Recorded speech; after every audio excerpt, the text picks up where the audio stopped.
De nuevo a otro programa de conversaciones académicas.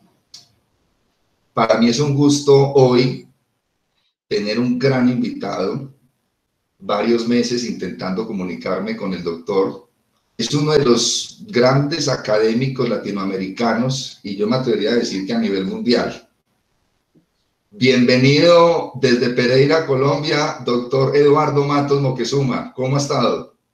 Muchas gracias, James. Muy bien, aquí pues esperando este diálogo. Bueno, doctor, muchísimas gracias. Yo voy a hablar un poquito, muy resumido, de su gran recorrido académico. El doctor Eduardo Matos Moctezuma es arqueólogo de la Escuela Nacional de Antropología e Historia, maestro en ciencias antropológicas con especialidad en arqueología de la Escuela Nacional de Antropología e Historia y la Universidad Nacional Autónoma de México, donde también realizó estudios de doctorado. Profesor por más de 50 años, también fue fundador de la maestría en arqueología de la ENA, es miembro honorario del Instituto de Arqueología de América, posee más de 500 publicaciones y más de 1000 conferencias en todo el mundo. Es el director y fundador del proyecto Templo Mayor en la antigua ciudad de Teotihuacán, en la antigua ciudad de Tecnotitlán, perdón, antigua capital de los mexicas. Ha impartido clases en muchas universidades, de hecho en la Escuela de Estudios Avanzados en Ciencias en París, Universidad de Colorado, en el Centro de Investigación. Ha sido director de la Escuela Nacional de Antropología, fue director del Museo Nacional de Arqueología de México. Tiene muchísimos reconocimientos, solamente voy a citar algunos, doctor, porque es muy vasto su currículum. Miembro de la Academia Mexicana de la Historia, miembro del Colegio Nacional, miembro del Consejo Consecutivo de Ciencias de la Presidencia de la República de México, y un gran reconocimiento que también me quedé pensativo con ese reconocimiento, doctor, es la medalla Nicholson por el Archivo Mesoamericano y el Museo Peabody de la Universidad de Harvard. Y de hecho la Universidad de Harvard tiene una cátedra que lleva su nombre. Doctor en honoris causa por la Universidad de Colorado, miembro honorario del Instituto Arqueológico de Alemania y la Sociedad Anticuario de Londres, que es una de las organizaciones más importantes del mundo, quizás la más antigua, le hizo un reconocimiento como miembro honorario. Aquí, repito, hice un resumen. Entre todas sus publicaciones yo voy a rescatar los siguientes textos: El Templo Mayor de los Aztecas, Vida y Muerte en el Templo Mayor, Muerte al Filo de Obsidiana, Estudios Mexicas, que son 5 volúmenes, El Calendario Azteca y otros monumentos solares, y La Muerte entre los Aztecas. Bueno, doctor, en una conferencia hace poquito, cuando alguien nombró su currículum, dijo, etcétera, y usted dijo, no, termine de decir mi currículum. Bueno, doctor, yo quiero empezar comentándole lo siguiente. Cuando yo fui a estudiar filosofía, lo primero que alguien me dijo a mí, no estudie filosofía porque usted se va a morir de hambre. Yo no me he muerto de hambre, pero me ha dado grandes satisfacciones. Entonces, hace poco, en tantos programas que le han hecho a usted y homenajes que le han hecho, usted comentó de cómo empezó en la arqueología y fue un comentario más o menos similar al que le hicieron a usted. ¿Cómo así que va a estudiar arqueología? Cuéntenos sobre esa historia, doctor Eduardo Matos Moctezuma. ¿Cómo no, querido James? Mira, yo estaba estudiando el bachillerato, o sea, los estudios previos a entrar a la universidad, y no sabía qué iba a estudiar. Entonces, un buen amigo me prestó el libro del doctor Ceram, que se llama Dioses, tumbas y sabios. Este libro trataba de varias culturas de la antigüedad, pero la que más atrajo mi atención fue Egipto. Entonces me leí ese capítulo de cabo a rabo y inmediatamente empecé a comprar libros sobre Egipto, a leerlos, y entonces decidí que yo iba a estudiar arqueología. Entonces llegué con mis padres, que estaban también angustiados, que veían que ya tenía yo que ingresar a la universidad y no había tomado yo una decisión. Entonces les digo, padres, fíjense que ya decidí lo que voy a estudiar. Y mi mamá agarra y me dice, ¿qué? Abogado, ingeniero, médico. Le digo, no, no, arqueólogo. Y entonces hubo un silencio espantoso en la casa y dándome a entender que me iba a morir de hambre, me dice, oye, hijo, está muy bien tu decisión, pero dices que las clases en esa escuela de antropología son en las tardes, ¿verdad? Sí, mamá. ¿Y por qué en las mañanas no llevas unos cursos en la escuela bancaria y comercial? Bueno, yo dije, me está dando a entender que me voy a morir de hambre. Entonces fui y se lo comenté a mi amigo, el que me había prestado el libro, y le digo, oye, fíjate que me están dando a entender que me voy a morir de hambre si estudio arqueología. Y mi amigo me dio la respuesta más sabia que yo he escuchado. Me dijo, mira, a lo mejor sí te mueres de hambre, pero te vas a morir muy contento porque estudiaste lo que tú quisiste, ¿no? Eso Excelente, excelente anécdota, doctor, y estoy completamente de acuerdo. Nos pasó lo mismo a los dos, doctor. Doctor, usted hace poco, en una de sus charlas, que son muy amenas y que yo voy a compartir mucho aquí en Colombia, aquí en Latinoamérica, en una de sus charlas dijo lo siguiente: ahí está mi abuelo Moctezuma. Usted dijo así, ahí está mi abuelito. Bueno, yo no creo que el apellido suyo sea gratuito. Su mamá tenía el apellido Moctezuma. sí. ¿Usted ha rastreado ese apellido? Mira, en realidad no me ha preocupado mucho si realmente soy descendiente o no de los emperadores mexicas o aztecas. Mi mamá aseguraba que sí, que así era, pero en realidad, bueno, quiero advertirte que el apellido, que ahora ya es apellido Moctezuma, no es muy común acá en México. Entonces, digamos que posiblemente sí venga desde aquellos siglos pasados, ¿no? Pero en realidad no es algo que me atormente, ni que me agrade, ni me desagrada. O sea, pues es mi apellido y qué bueno, ¿no? Pero tiene un apellido para mí fascinante, fascinante porque usted, yo toda esta semana que lo he estudiado, pues yo, sin temor a decirlo, usted es uno de los más importantes arqueólogos del mundo. Y tener este apellido para mí, pues, usted que tenga este apellido es una cosa muy bonita. Oye, gracias por lo de ser uno de los mejores arqueólogos del mundo, pero en realidad, ¿quién soy yo para contradecirte? Doctor, le voy a dar una sorpresa. Le voy a nombrar cuatro acontecimientos. Cuatro Sí. acontecimientos. El primer acontecimiento sucedió en diciembre de 1520, cuando Hernán Cortés promulgó la primera legislación que se hizo en México, donde declaraba, acá lo tengo, que el fin último de la conquista era la cristianización y que el reparto de los bienes se haría apenas finalizaría la guerra. Primer acontecimiento que sucedió en diciembre de 1520. El segundo acontecimiento, que en diciembre del 2018 usted fue galardonado con el reconocimiento Una vida entregada al pasado de México, o sea, hace 2 años. El tercer acontecimiento, que el 17 de diciembre de 1790 fue encontrada la Piedra del Sol. Y el cuarto acontecimiento, todos en diciembre, es que usted cumple años el 11 de diciembre. Así es. ¿Qué comentario tiene de estos 4 grandes acontecimientos, doctor Moctezuma?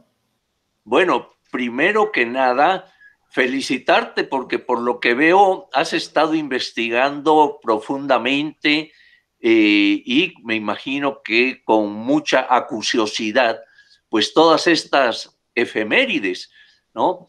En efecto, ahora que lo dices, yo no me había percatado de eso, pero ahora que lo dices, en efecto, hay varios, todas estas, pues coincidencias, diría yo, que se entrelazan en el momento, pues diríamos, en que yo nací precisamente ese 11 de diciembre de 1940. O sea, imagínate, ya voy a cumplir 80 años. Entonces, pues ahora me percato de lo que tú dices y pues voy a reflexionarlo, ¿eh? Sí.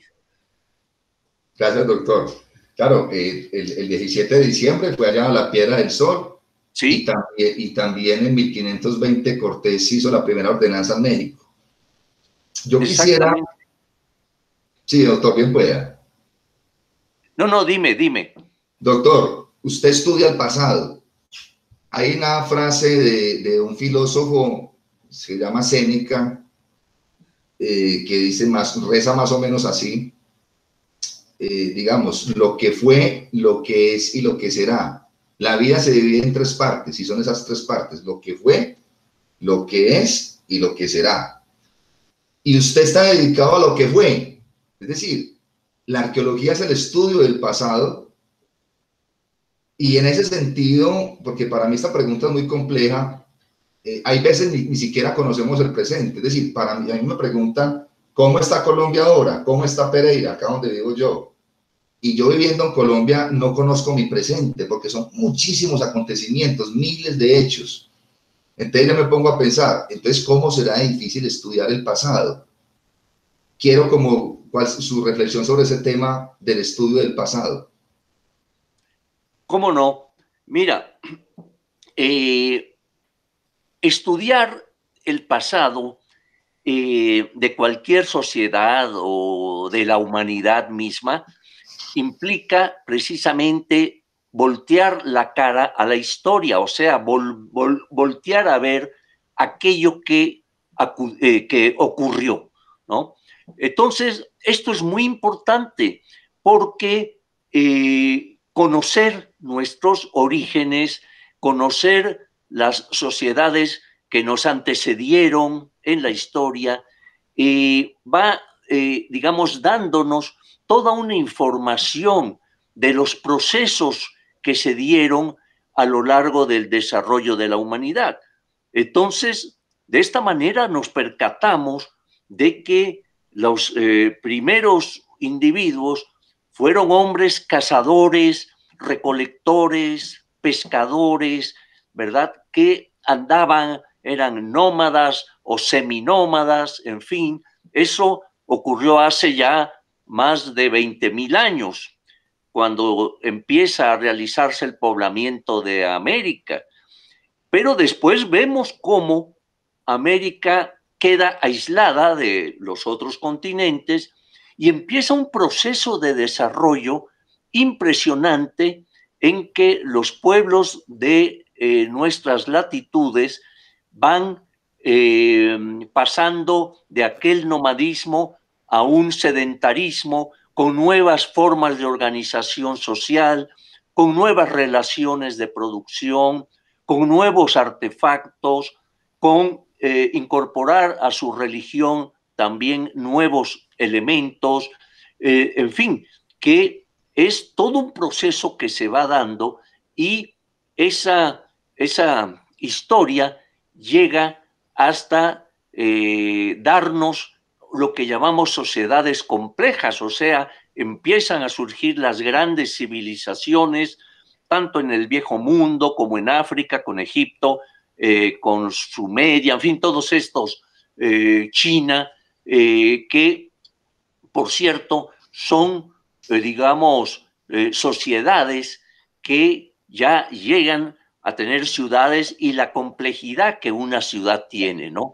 Entonces, pero no se para ahí la historia.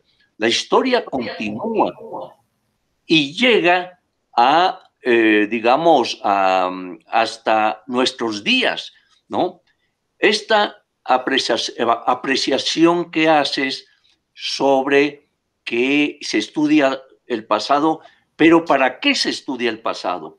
Pues para tratar de comprender el presente y proyectarnos hacia el futuro. Entonces, Séneca tenía razón, pero también creo que la historia no se detiene, continúa paso a paso, cada vez también más compleja debido a todos estos medios de información que nos llegan y nos abruman a veces, ¿no? Con tanta información buena y mala, ¿no? Pero esa historia es así y sigue, ¿no? Entonces, pues vale la pena preguntarse, ¿no? Los alcances que eso tiene y como no podemos predecir el futuro, sin embargo, sí podemos proyectarlo para bien de lo que vaya a acontecer. Doctor Matos Moctezuma, es difícil, digamos, conocer el pasado por lo siguiente, digamos.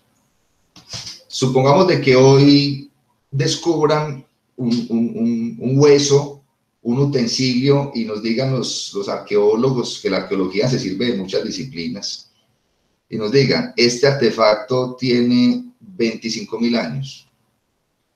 Cambiaría completamente la historia de lo que pensábamos del pasado.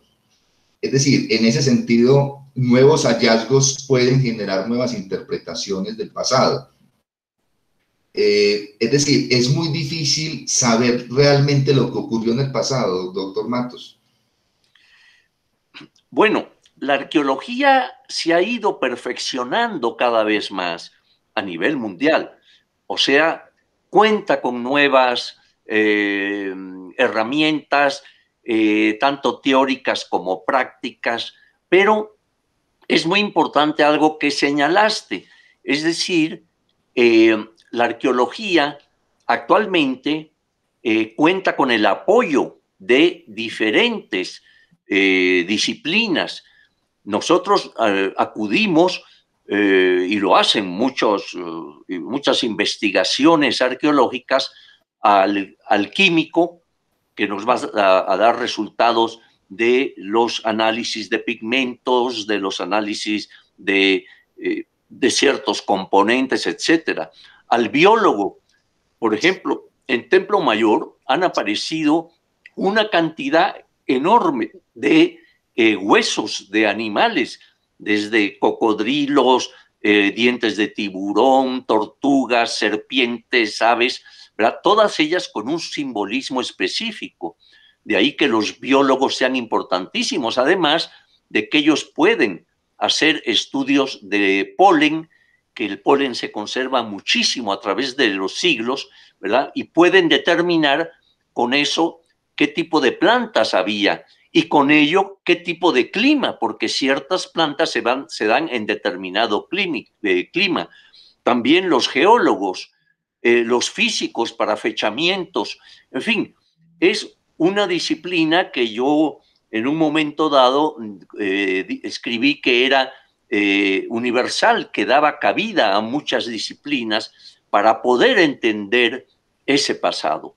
Entonces, tienes razón, en un momento dado, un hallazgo determinado puede venir a cambiar lo que se había pensado con anterioridad, pero eso ocurre con todas las ciencias. En la medicina, de igual manera, se va avanzando, se van descubriendo nuevos procedimientos, nuevas vacunas, y esperamos que se apuren con la del COVID, ¿verdad? Pero el hecho es que cada disciplina, la química, desde aquellos alquimistas a la química actual, pues hay un mundo de diferencia. De los astrónomos de la antigüedad a la astronomía actual, igual ocurre. Entonces, en realidad todas las disciplinas van avanzando. La misma filosofía que tú profesas, pues ha tenido también su propio devenir. y vemos también cómo siguen surgiendo nuevas visiones del mundo y su razón de ser, ¿no? Gracias por esa reflexión, doctor Moctezuma. Claro, la arqueología, usted lo dijo muy bien, se nutre de muchas disciplinas. La arqueología estudia el pasado, la antropología estudia al hombre, la historia, la física, la química, la biología, y por eso yo tengo este programa, Conversaciones Académicas, porque quiero tener invitados de diferentes disciplinas. Yo acá tuve, por ejemplo, a Miguel Alcubierre, el físico mexicano, y tuve también a la doctora Julieta Fierro. Y voy a tener también un biólogo y de diferentes disciplinas, porque entre todos vamos aprendiendo acerca del mundo, y eso me parece pues muy importante para todos nosotros, para la humanidad. Doctor, yo le voy a hacer una pregunta. Yo sé que esta pregunta puede ser muy compleja porque tengo muchas inquietudes. Es lo siguiente, yo estoy averiguando mucho sobre este tema, pero usted pues lleva más de 50 años trabajando el tema. Entonces voy a decirle lo siguiente, yo estoy averiguando lo siguiente. Los olmecas vivieron más o menos en el 2500 al 200 después de Cristo, los olmecas. Luego siguió la cultura del Teotihuacán del 400 al 800. Van dos. Luego siguieron los toltecas del 900 después de Cristo como al 1600 más o menos. Y luego siguieron los aztecas o los mexicas de 1325 a 1521, que fue cuando ya se conquistó México. ¿Esas cuatro edades están bien o usted las complementaría? ¿O eso es lo que en este momento piensan los arqueólogos? Bueno, en realidad, digamos que es mucho más amplio. Los olmecas habitaron en una determinada región de la costa del Golfo, en los estados de Tabasco, de Veracruz, de Chiapas también, y fue efectivamente alrededor del año 1000 antes de nuestra era, ¿no? Pero después lo que tú mencionas es el desarrollo en el centro de México, o sea, ya después de ellos vienen teotihuacanos, toltecas, mexicas, ¿no? Hasta que llega el momento de la conquista. Pero en las otras regiones de lo que hoy es México, estaban también floreciendo, por ejemplo, junto a Teotihuacán, toda la cultura maya, por ejemplo, que nos dio ciudades impresionantes, ¿verdad? En el periodo clásico, tumbas como la tumba de Palenque, así llamada, ¿verdad? Está en ese sitio maya. También en la costa del Golfo se dieron sociedades que poco después nos dieron ciudades como el Tajín. En Oaxaca tenemos Monte Albán, Mitla, en fin, es muy, muy amplia la presencia de sociedades en el pasado, en el México antiguo, en el México pasado. Entonces, y en general podemos observar en toda la historia de Mesoamérica e inclusive antes de que se formara Mesoamérica, de presencias de diversas sociedades que iban desarrollándose, como decía yo al principio, y que cada una con su particularidad, con su propia lengua, con sus expresiones escultóricas, arquitectónicas, cerámicas, etcétera, etcétera, ¿no? De igual manera, por ejemplo, ocurrió en el área andina, y en el área andina, pues incluyo a Colombia, ¿no? Con los sitios que tiene como San Agustín, en fin. O sea, el proceso de desarrollo del hombre podemos verlo muy claramente gracias a la arqueología y a toda la instrumentación actual, toda la práctica actual a través del apoyo de esas ciencias que hemos mencionado. Gracias, doctor. Yo le quise hacer el comentario porque cuando uno estudia estos temas. Yo me leí un libro cuando era muy niño y ese libro, digamos, se me quedó grabado, se llama Los Primitivos. No me acuerdo en este momento el nombre porque yo regalé el libro. Lo regalé pues a un colegio, lo doné a un colegio. Y entonces ahí me interesé yo por nuestros ancestros. Entonces por eso me llegó la pregunta porque, por ejemplo, los aztecas se denominan a todos, o sea, los olmecas, Teotihuacán, toltecas y aztecas, o los aztecas es un periodo de toda esa gran cultura. Sí, los mexicas o aztecas ya llegan hasta el final poco antes de la conquista española. Para ese momento, hacía ya 1500 años que habían desaparecido los olmecas, solo nos quedaban sus obras, por cierto, magníficas, impresionantes. Ya había también sido cubierta por el tiempo Teotihuacán, en fin. Entonces, el mexica ya es el momento final, pero en otras regiones, no solo en el centro de México, ¿verdad? En otras regiones seguían otras culturas como los totonacas en la costa del Golfo, los huastecos, los mayas ya más tardíos, etcétera. O sea, todas estas sociedades continuaban, pero el mexica destacaba porque tenía esa forma de conquistar a otros pueblos para subyugarlos e imponerles un tributo que era en cargas de maíz, de frijol, en fin, de diversos frutos, en armas, o sea, había toda una, digamos, dominación de todo un sector de Mesoamérica que llegaba hasta las dos costas, ¿verdad? Y imagínate que al momento de la llegada española tenían, digamos, controlados a más de 300 pueblos que les pagaban tributo. Y eso trajo sus consecuencias, porque al momento de la conquista española, pues estos grupos sujetos a los mexicas se van a unir a los españoles con tal de librarse del yugo mexica, ¿no? Entonces, como ves, es bastante compleja esa historia, ¿no? Gracias, doctor. Teniendo en cuenta eso, hay una pregunta que a mí también, pues yo creo que usted y yo compartimos algo en el sentido de que nos gusta analizar críticamente lo que leemos. La pregunta va encaminada a lo siguiente. Los egipcios construyeron pirámides. En Bosnia-Herzegovina se han encontrado pirámides. Dicen que es que la más grande del mundo está en Bosnia, no sé. Acá en América, la pirámide más antigua que se conoce es una que se llama la pirámide de la Venta, supuestamente la más antigua.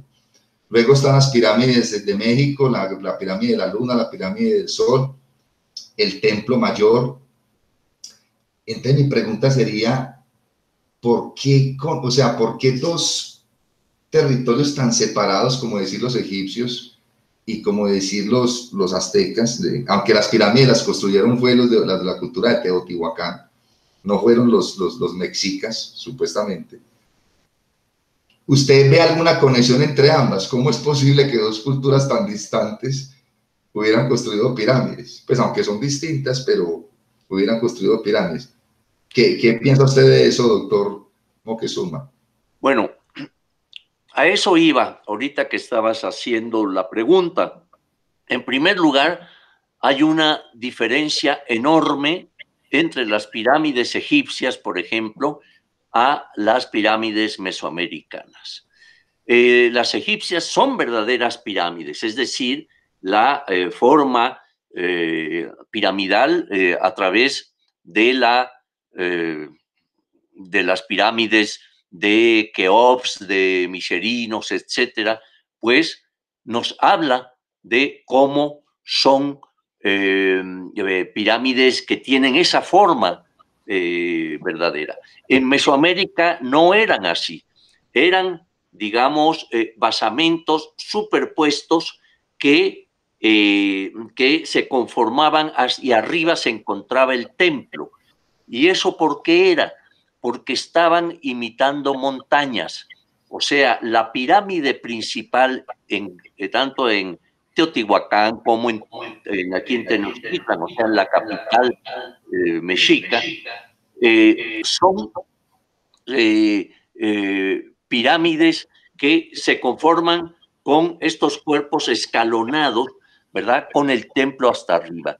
Pero además guardan una posición específica. Están las principales, los templos mayores, vamos a decir, están siempre viendo hacia el poniente, ¿verdad? Tienen relación con el agua, tienen relación con el sacrificio, etcétera, etcétera. O sea, que en realidad es digamos, el simbolismo de montañas sagradas que encierran los bienes para los hombres, los bienes, los dones que los dioses tienen para los hombres. Entonces, desde esa perspectiva, hay un concepto muy diferente en cuanto a las de otras latitudes, ¿no? Claro, doctor, pero de todas maneras sigo con la inquietud en cuanto a lo siguiente. ¿Por qué estos dos culturas tan distantes, así hayan hecho pirámides de diferente manera, hicieron pirámides? O sea, me queda como esa inquietud. ¿No han habido algo, de pronto también tiene que ver con el poblamiento del continente americano? Porque hay varias teorías. Hay una que, la más aceptada es la que dice que entraron por el estrecho de Bering hace como 20.000 años, cuando se dio la última glaciación. Pero hay estas teorías que dicen que llegaron a América los primeros pobladores a través de Polinesia y la Melanesia. Claro que eso hace más, estamos hablando de hace unos 20.000 años, pero las pirámides de Egipto supuestamente tienen 5.000 años, y las de México creo que tienen como 2.000 años o 1.000 años. No sé si usted me puede aclarar un poco eso que estoy diciendo, si me equivoqué de pronto en algo. Sí, bueno, en realidad te voy a dar un ejemplo. ¿Por qué en todas estas sociedades, si tú haces una vasija, para que se sostenga esa vasija le tienes que poner 3 pies? Son vasijas trípodes y se dan en China, en Mesopotamia, en todos lados, porque es el principio elemental para que una vasija se pueda detener. Mínimo 3, si le pones 2 se cae. O sea, lo que quiero decirte es que el hecho de que se hicieran estos basamentos, estos adoratorios, etcétera, van en relación a sus propias creencias. En Egipto, fundamentalmente, eran cámaras mortuorias, ¿no? En Mesopotamia tenían un carácter religioso. Aquí en México la forma era muy diferente, como te comento, y su finalidad en la mayoría de ellas era como adoratorios a la deidad y hacer toda una serie de, digamos, de oblaciones a la deidad misma, ¿no? Había además templos dedicados a determinada deidad, ¿no? Pero los templos grandes, los templos principales que ellos consideraban el centro de su universo, era pensar que eran montañas sagradas. Y entonces esto es muy diferente a la concepción que se tiene en otras regiones, ¿no? Entonces, hay que tomar en consideración todos estos aspectos para, por cierto, que América, yo comenté que se quedó ya prácticamente aislada de la proveniencia de Asia o de otras formas de proveniencia desde 20.000 años atrás. O sea que ya el desarrollo que se dio aquí nada tuvo que ver ni con el Egipto, ni con el de Sumeria, ni con el de China. Es decir, quedaron aislados y tuvieron su propio desarrollo. Por eso se considera que hay varias regiones originarias, así se les llama. Es decir, que dentro de su propio proceso de desarrollo pudieron, digamos, alcanzar pues valga la redundancia, su propio desarrollo, y son China, Mesopotamia, Egipto, el Valle del Indo, y en América los Andes y Mesoamérica. Voy a hacer dos comentarios. El primero muy cortico porque no me interesa mucho, pero lo voy a hacer porque algunos que siguen el programa me dijeron, pregúntele eso al doctor Matos. Entonces me decían, pregúntele si las pirámides fueron hechas por extraterrestres. Y yo le dije, no, yo no voy a preguntarle eso, que yo no creo en eso, yo creo que los seres humanos las hicieron. Es que hay mucha pseudociencia frente a eso. Entonces, yo no sé si a usted le preguntan también mucho esto, pues yo no creo en esto, lo hicieron los seres humanos. Pero de pronto un pequeño comentario frente a eso, doctor. Bueno, mira, el hombre siempre ha querido negarse a sí mismo, su potencial, ha querido negar su propio potencial. El hombre es el que ha creado y inclusive ha creado a los dioses, imagínate. O sea que entonces, sin embargo, el hombre, ¿verdad?, se niega a sí mismo y lo que hace es crear dioses y les pasa todo el poder a esos dioses. Entonces, esos dioses son los que han creado, los que han hecho esto y lo otro, etcétera, etcétera. Entonces, ¿a qué voy con esto? El hombre, al negar esto, empieza a pensar, bueno, ¿quién hizo estas pirámides? ¿Cómo pudieron mover piedras tan pesadas? Ah, no fue el hombre, fueron los extraterrestres. Ahora ya no son los dioses, sino los extraterrestres. O sea, es una forma para mí muy limitada y muy ignorante de pensamiento. Entonces, creo que el hombre tiene su potencial, lo ha demostrado a lo largo de la historia y lo sigue demostrando. Gracias, doctor. Yo estoy completamente de acuerdo con usted. Simplemente que quería escucharlo de una personalidad como usted y coincido perfectamente. Ahora sí entremos en este tema que me parece muy importante, pues todos han sido importantes. Cuando los aztecas o los mexicas, digamos que fue el último periodo, de 1325 creo que a 1521, que fue ya la conquista española, los aztecas pensaban, veían a Teotihuacán, que fue su cultura anterior, ya había desaparecido. Es decir, los que construyeron las pirámides, la pirámide de la luna y la pirámide del sol. Creo que la traducción es el sitio donde los hombres se convierten en dioses, si no estoy mal. Sí. Yo quería preguntar, ¿qué diferencia hay entre Teotihuacán, que repito, ya los habitantes no existían cuando los aztecas lo conocieron, y el Templo Mayor? Es que tengo entendido que el Templo Mayor habían también pirámides, pero fue destruido por Cortés. Entonces, yo quisiera como, ¿qué diferencias hay entre la cultura de Teotihuacán, donde están las pirámides de la luna y del sol, y el Templo Mayor, que era donde llegó Hernán Cortés, donde usted ha hecho excavaciones y han hecho hallazgos en el Templo Mayor? Esa es la pregunta, doctor. Sé que es muy amplia, pero quisiera como que nos hablara sobre esa diferencia entre ambos sitios arqueológicos. ¿Cómo no?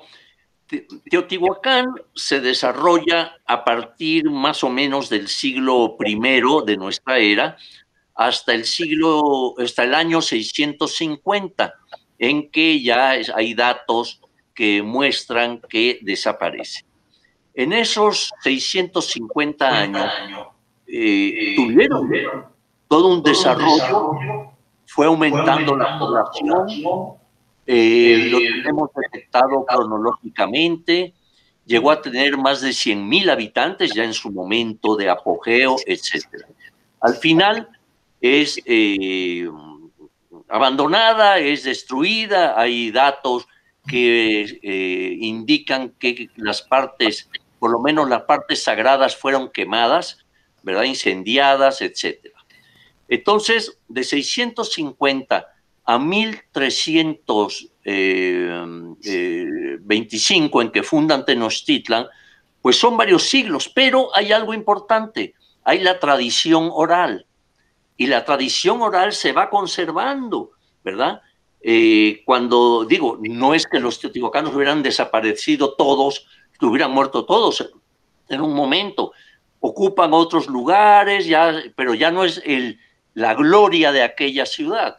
Entonces se conservan toda una serie de tradiciones, de leyendas, de mitos, etcétera, que se van pasando a lo largo de los años y, por ejemplo, el mexica en la ciudad de Tenochtitlan, pues tiene más o menos un principio general de, eh, de lo que era la antigua Teotihuacán. En la cultura occidental, por ejemplo, aún se conservan aquellos antiguos rituales religiosos, por ejemplo, que venían desde principios de nuestra era y se continúan ya con un mayor desarrollo hasta el momento actual. O sea, es esto que se viene siendo ya por tradición y que no se pierde. Entonces, de ahí que haya esta, digamos, esta presencia de ciertos principios que llegan hasta el momento de la ciudad mexica de Tenochtitlan y su sociedad, ¿no? Y el templo mayor, en el templo mayor sí existían pirámides, doctor Moctezuma. Bueno, mira, hay que quitar ya de una vez el término pirámides, porque esto se presta a confusión, como ya se prestó con lo de Egipto y demás. El Templo Mayor es un edificio, ¿verdad? Si tú le quieres llamar pirámide, pues también es válido, ¿eh? Es un edificio en el que se encuentran en su parte alta las dos divinidades que son Tlaloc y Huitzilopochtli, o sea, el dios del agua, de la fertilidad, de la lluvia, y el dios de la guerra, el dios solar, Huitzilopochtli, ¿no? Entonces, en este templo mayor, pues estaba orientado hacia el poniente, tenía esos dos adoratorios en su parte alta, se accedía a ellos por dos escalinatas y tenía pues determinadas características, ¿no?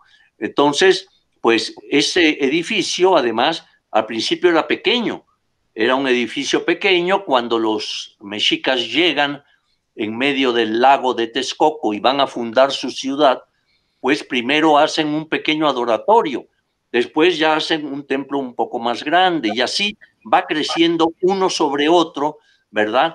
Hasta hemos encontrado 7 etapas de agrandamiento del templo mayor, ¿no? Tanto en largo como en alto. Llegó a tener 45 o 50 metros de alto, ¿no? Entonces, y era el templo principal y representaba 2 montañas sagradas, ¿no? La del dios del agua y la del dios de la guerra. Entonces, hay toda una serie de características presentes en este edificio, ¿verdad? Y que era, como digo, el centro del universo mexica.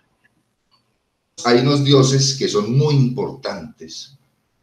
Insisto, eso es un tema larguísimo porque usted, pues cuando hablé de su currículum, es un experto en este tema. Si de pronto me equivoco, me disculpan los que me van a escuchar, me equivoco de pronto, digamos, en la pronunciación. El dios Huitzilopochtli, Coatitlue, Tlaloc, Quetzalcóatl y Tezcatlipoca. Hay nombre 5.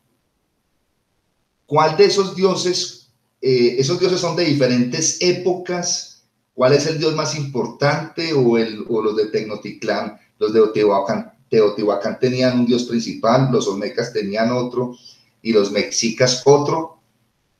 Cito esos 5 dioses porque yo noto que son muy recursivos cuando se estudia la cultura ahí en Mesoamérica. Entonces, sí. Sí, entre los mexicas, efectivamente, estos 5 dioses que se han mencionado eran muy importantes. Hay muchos más, pero hemos podido detectar a través de la arqueología y de las fuentes históricas, los cronistas que escribieron en el siglo XVI, pues las características de estas deidades. En el Templo Mayor, como yo decía, se encontraban Tlaloc y Huitzilopochtli, el dios del agua, el dios de la guerra. O sea, era agua, vida, guerra, muerte. Vida y muerte era una presencia constante en el mundo prehispánico, ¿no? Los otros dioses también jugaban un papel relevante. Tezcatlipoca, pues era un dios con un carácter universal, vamos a decir, ¿no? Coatlicue era una diosa que era además paridora de dioses, según relatan varias leyendas, varios mitos, ¿verdad? Es más, es la madre de Huitzilopochtli, precisamente, ¿no? La Coatlicue, ¿no? Entonces, como ves, pues sí, había una gama de presencias y algunos de estos dioses venían de muy antiguo. Por ejemplo, Huitzilopochtli, el dios de la guerra, era un dios propiamente mexica, ¿no? Pero, sin embargo, Tlaloc, el dios del agua, pues era adorado desde mucho antes, en Teotihuacán, en el mundo maya, donde en maya se le llamaba Chac, o en la región de Oaxaca, donde se le llamaba Cosijo, en fin. O sea, era un dios, claro, eran pueblos agrícolas, entonces, fundamentalmente, los dioses relacionados con el agua tenían una presencia muy, muy fuerte, ¿no? Entonces, pues, como ves, todos ellos tenían su razón de ser, pero también algunos habían aparecido con mayor antigüedad y otros más recientemente, ¿no? Doctor, hace un rato usted hizo un comentario acerca de los dioses. Claro, los seres humanos creamos los dioses, fue su comentario. Y yo amplío mi comentario, claro, nosotros hemos creado, yo tuve una clase con un profesor que respeté mucho, y él nos decía, en el mundo han existido por lo menos más de 10.000 dioses, más de 10.000, en todo el planeta Tierra, o sea, la cantidad de dioses que hemos inventado ha sido abismal. Esta pregunta yo creo que para usted puede ser difícil, pero voy a tratar de matizarla un poquito. Había muchos dioses en los aztecas, en el último periodo de la gran cultura mesoamericana. Tengo entendido que Fray Bartolomé de Olmedo, cuando pues que acompañó a Hernán Cortés y que acompañó a Malinche, que acompañó a los tlaxcaltecas en la conquista de México, Fray Bartolomé, cada vez que llegaba a un lugar, limpiaban la sangre de ese lugar y ponía una imagen de la Virgen María. Ponía una imagen de la Virgen María. Entonces, esta pregunta para mí es importante. ¿Por qué? Porque México es un país, como Colombia también lo es, como Latinoamérica lo es. Pero más que todo México y Colombia noto yo mucho que son muy católicos. ¿Usted qué piensa? Y esta pregunta es personal, pues estamos hablando académicamente, de que tan rica esa diversidad de dioses que teníamos, una pluralidad, y quedamos prácticamente, se impuso un solo Dios, o se impuso la Virgen. ¿Cuál es su percepción de esto, doctor Matos? Bueno, esto último que comentas obedece a toda una tradición judeo-cristiana, o sea, de este Dios que ha sido, en general, los estudiosos de las religiones han visto que en muchas religiones aparece un Dios que es el creador de todo, ¿no? Del universo, de los hombres, de la naturaleza, etcétera, etcétera, ¿no? Y estos especialistas le denominan Dios ociosus, o sea, el Dios ocioso, el que crea todo esto y después ya pasa a un segundo término, ¿no? Y eso lo vemos en diferentes religiones y quienes cobran entonces importancia son los, por llamar así, los descendientes de ese Dios. Entonces, por ejemplo, Cristo, Dios, hijo de Dios Padre, etcétera, es el que toma una gran relevancia, o la Virgen María, en fin.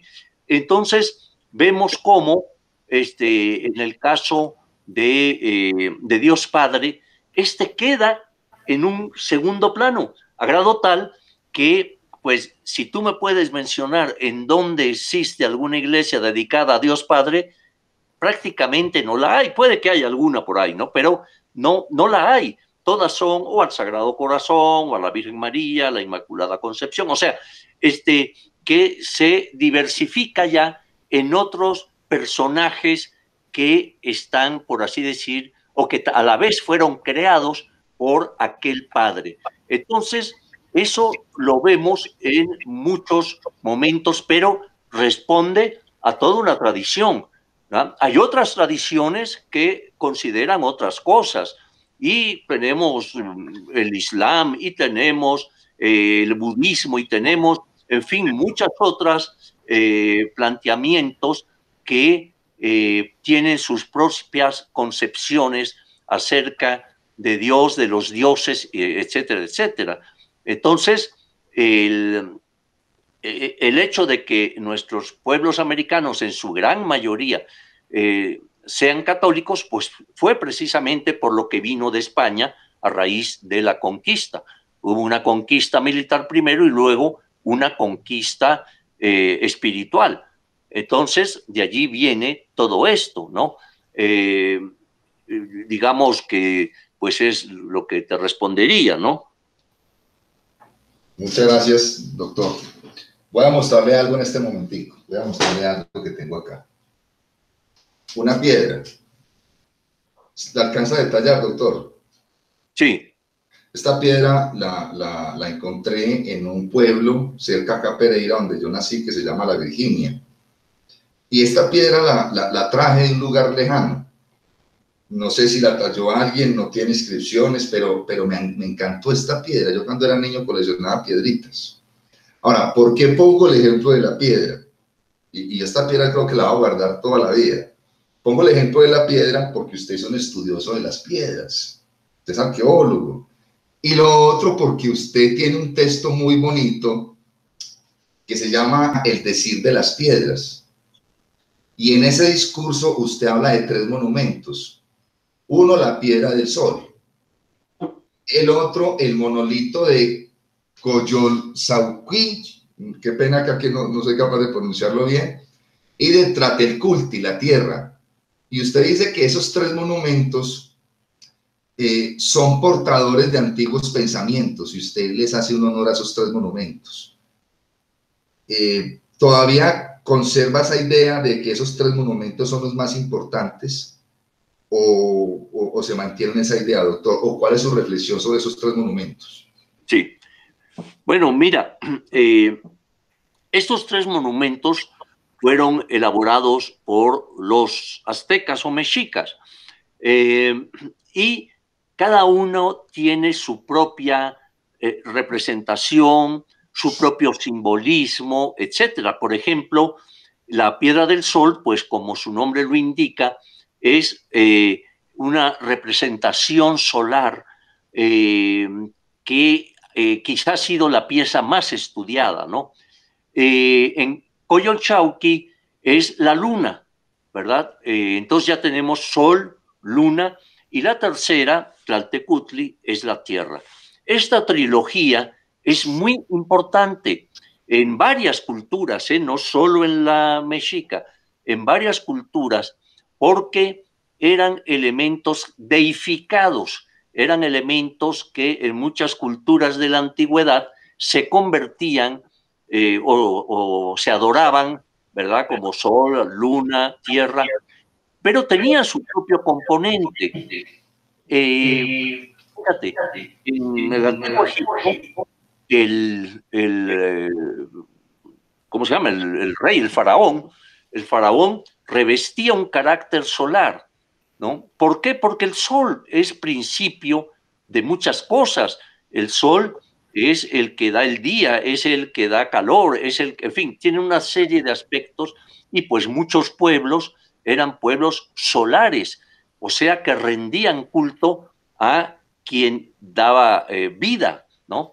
Después la luna tiene, digamos, una gran importancia, pero por cierto que el sol por lo general tiene un contexto o un atributo masculino.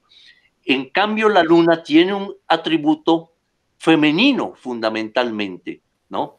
Entonces, ese atributo femenino, lunar, es muy importante porque, digamos, que hay una lucha diaria, esa era la idea entre los mexicas, hay una lucha diaria entre los poderes diurnos, el sol, etcétera, contra los poderes nocturnos de la noche que se fincaban en la luna. Y el sol caía por la tarde, era tragado por la madre tierra, hasta que era parido por la tierra, o ahora por el este, ¿no? Y salía, ¿para qué? Para disipar a la noche, en fin. Entonces salía y era un diario combate que se daba entre uno y otro astro. Pero aquí viene en relación lo de la tierra. Tlaltecutli había sido, según los mitos mexicas, había sido la madre tanto de Huitzilopochtli, que es el sol, como de Coyolxauhqui, que es la luna. Entonces, este mito nos está dando la interacción, ¿verdad? A través de la guerra, del combate, que era muy importante para el mexica, ¿verdad? Para hacer esta triangulación, ¿no? Tierra paridora, ¿verdad? De dioses, pare a Huitzilopochtli, el sol, pero también a la luna. Y estos dos hermanos van a estar diariamente luchando, ¿verdad? Y siendo tragados por el poniente cuando cae el sol y siendo parido por el oriente cuando nace nuevamente esa deidad solar. Entonces, yo sí escribí y escogí precisamente ese tema de las tres deidades, y hay representaciones magníficas de las tres esculturas, que además son monumentales. Coyolxauhqui tiene más de 3 metros, la Cuatrihue igual tiene 3, la Piedra del Sol tiene también, no es un círculo, en fin, son grandes monumentos que estuvieron en determinados templos mexicas, ¿no? Usted me hizo acordar de un científico, también divulgador, Carl Sagan, en un libro que se llama Cosmos, y él decía que hay personas que se burlaban de los antiguos, que decían, no, es que esa gente adorando el sol, pero esa idea no es cierta, no eran tontos, porque es que el sol infunde vida, nosotros vivimos en la tierra. De hecho, las primeras religiones del mundo fueron religiones naturalistas, es decir, se adoraba el sol, se adoraba la luna, el aire, el agua, religiones naturalistas, en el sentido de que sin eso no podríamos existir nosotros. Entonces, claro, lo que pasa es que uno siempre ve la visión del mundo del pasado dependiendo de la visión que uno tenga en el presente. Ese era pues como mi comentario. No sé si quiere agregar algo, doctor Moctezuma. No, pues mira, lo único que te diría es que ya que el futuro es incierto, pues mejor volvamos al pasado. Es decir, regresemos en estudio al pasado, no que regresemos como sociedades a la antigüedad. No, no. Todo esto es un proceso, ¿verdad? Y claro, sin embargo, creo que es muy importante conocer la experiencia de quienes nos antecedieron en la historia para poder entendernos a nosotros mismos, ¿no? Lo que comentabas ahorita es muy cierto, ¿no? Este aspecto de estas sociedades que adoraban elementos de la naturaleza, ¿verdad? De la cosmogonía, y creaban sus cosmovisiones precisamente en base a lo que estaban observando, ¿no?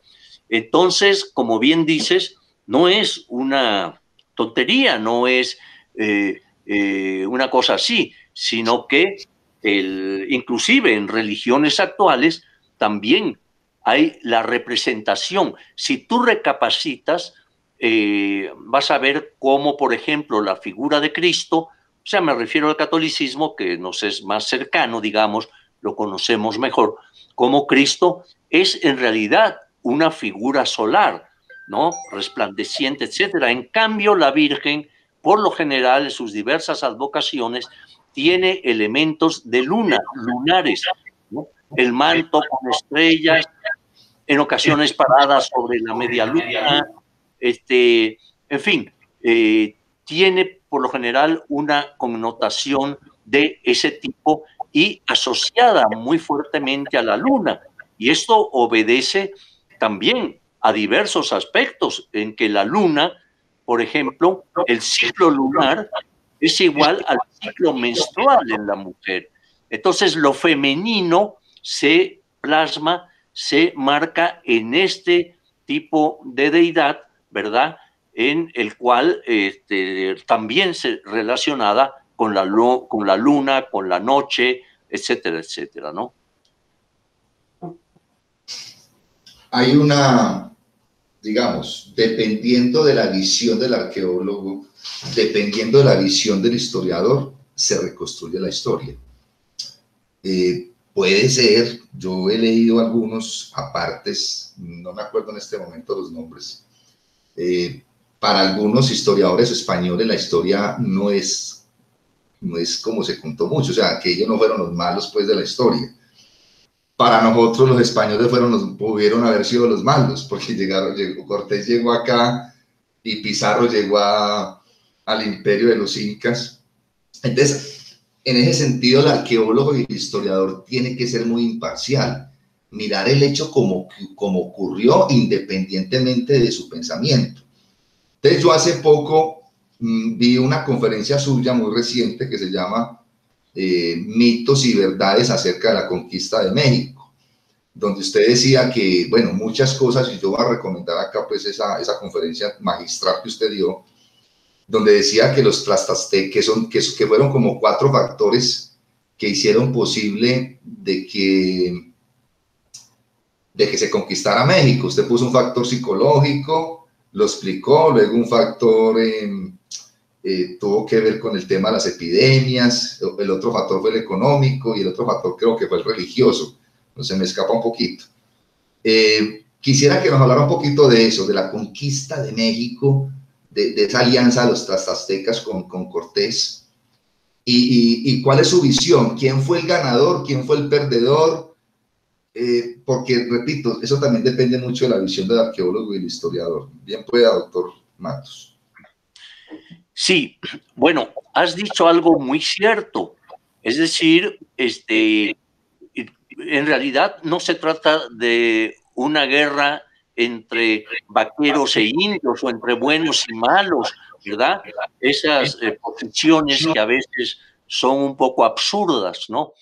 Hay que ver los hechos, como bien dijiste, pues basados en el documento histórico, en el dato arqueológico, etcétera, etcétera, y aún ahí pueden surgir diferencias y visiones diferentes sobre algún acontecimiento. En el caso de la conquista de México, primero, estamos hablando de una conquista, es decir, de un hecho militar. Un hecho militar de conquista en cualquier parte del mundo en que se dé, ¿verdad? Sea donde sea, en Irán, en América, en fin, la conquista siempre trae dolor, muerte, destrucción, etcétera, sobre todo para el grupo vencido, ¿no? Esto lo vemos a lo largo de la historia en prácticamente en toda la humanidad, inclusive recientemente, ¿no? Las guerras mundiales pues trajeron también mucho de esto, ¿no? Dolor, muerte, destrucción, en fin. Entonces, la guerra de conquista por México, pues igual tuvo características de este tipo, ¿no? Entonces, en efecto, tienes razón, yo he visto 4 factores para la conquista, que es el psicológico, es decir, cómo pensaban por un lado los españoles, ¿verdad? Cómo pensaban por el otro lado los mexicas, También el factor económico, ¿verdad? Cómo esta tributación a otros pueblos por medio del juzgamiento militar que hacían los mexicas antes de la llegada española, pues había creado un ambiente muy en contra del mexica, porque esos otros pueblos tenían que pagar un tributo constante a Tenochtitlan, a la capital mexica. Después también hablé, pues claro, de las estrategias militares, de las armas de cada grupo, en fin. Y dentro del aspecto de la guerra, digamos, hay uno que yo he estado destacando ahora mucho, que es el del lenguaje. Cómo a través del lenguaje, por ejemplo, Cortés pudo enterarse de muchos hechos a los cuales pudo, digamos, oponerse, porque había planteamiento de ciertos ataques. Él, cuando llega a Tlaxcala, previo a llegar a la ciudad mexica, los tlaxcaltecas, que se le unen finalmente, le dicen cómo es la ciudad de Tenochtitlan, cómo está constituida, etcétera. O sea, tiene toda una información previa antes de llegar al lugar, ¿no? Y después lo de salud. Sabemos que la viruela vino en aquellos momentos, causó la muerte de muchos indígenas y fue toda una epidemia de momento. Ellos mató a uno de los dirigentes mexicas, a uno de sus gobernantes, ¿no? Entonces, pues todo esto, ¿en qué va a revertir? Pues va a llegar el momento que ya finalmente el mexica es sometido por Cortés y por miles y miles de soldados indígenas enemigos de los aztecas, ¿no? Que estaban antes sujetos a ellos. Y ahora pues sienten que destruyendo al mexica ya van a ser libres. Entonces, a partir de ahí va a empezar a nacer un nuevo orden económico, político, social, religioso, etcétera, ¿verdad? Encarnado en lo que decíamos, por ejemplo, el religioso, pues en la evangelización, el tratar de borrar en el indígena lo que había sido su forma de pensamiento, ¿verdad? En lo económico, pues obviamente trayendo nuevos animales, nuevos, digamos, nuevas pautas económicas, en fin. O sea, en todo va a empezar a surgir la nueva España. Entonces, fíjate, hay una lápida de mármol en el sitio de Tlatelolco. Tlatelolco es una ciudad gemela, está además junto a Tenochtitlan, la ciudad mexica, ambas son ciudades mexicas. Y durante los combates, las tropas mexicas se van retrayendo hacia Tlatelolco, es el último lugar de la resistencia. ¿Y qué ocurre? Resulta que ahí se ha puesto una placa que actualmente puede leerse y que dice así: el 13 de agosto de 1521, heroicamente defendida por Cuauhtémoc, cayó Tenochtitlan en poder de Hernán Cortés. No fue triunfo ni derrota, fue el doloroso nacimiento del pueblo mestizo que es el México de hoy. Uf, qué belleza. ¿Esa placa quién la realizó, doctor Eduardo?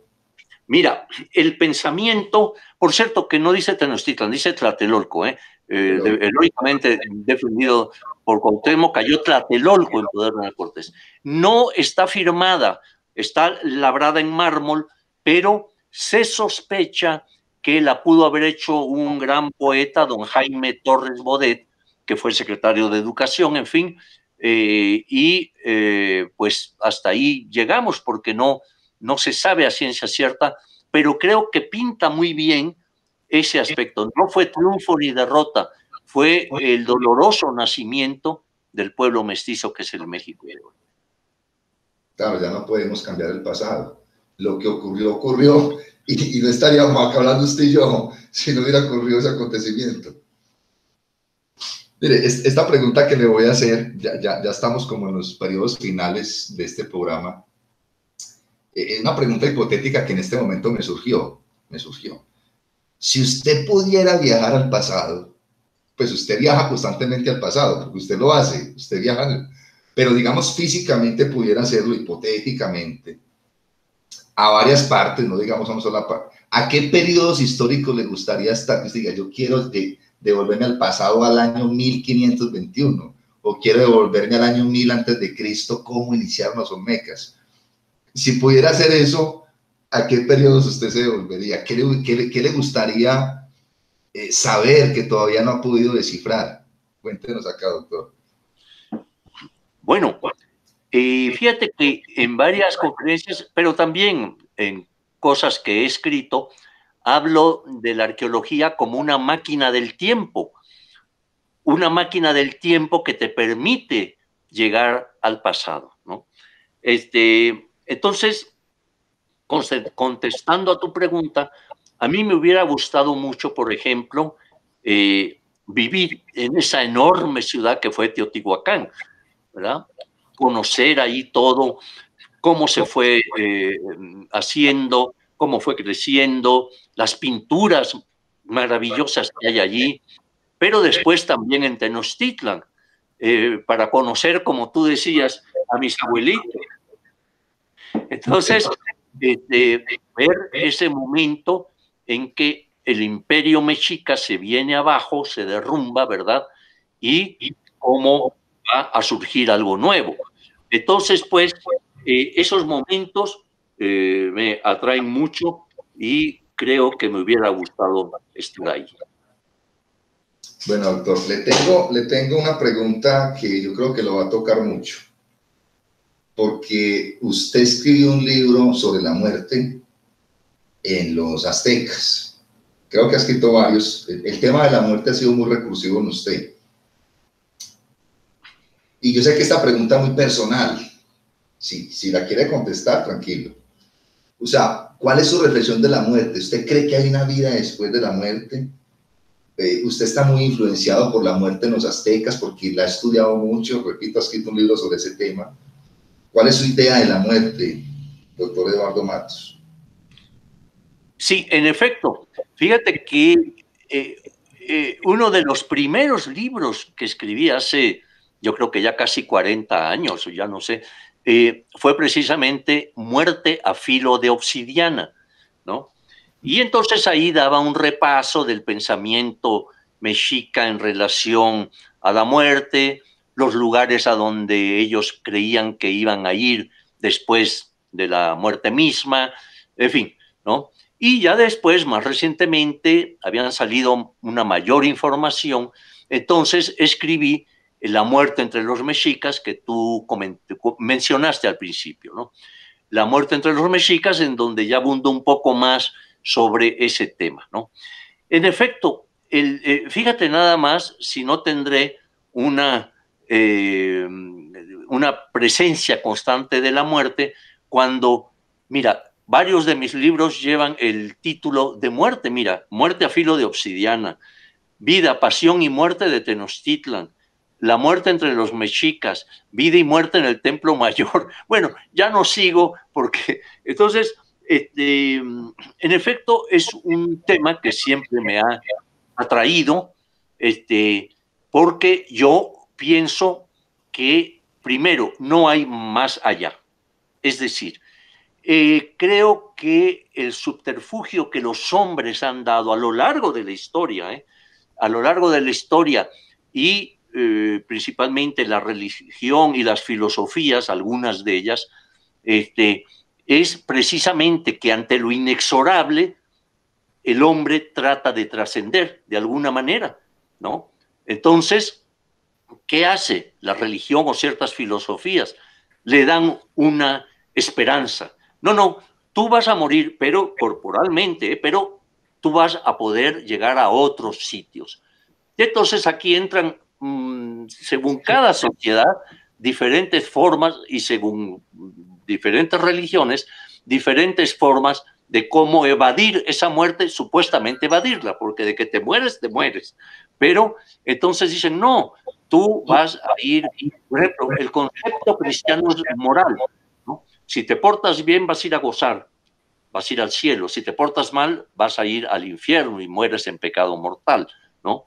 Entonces, entre los mexicas era diferente, ¿no? Era la manera de muerte, cómo morías, era lo que iba a marcar el lugar al que ibas a ir, ¿no? No eran conceptos morales como en el cristianismo.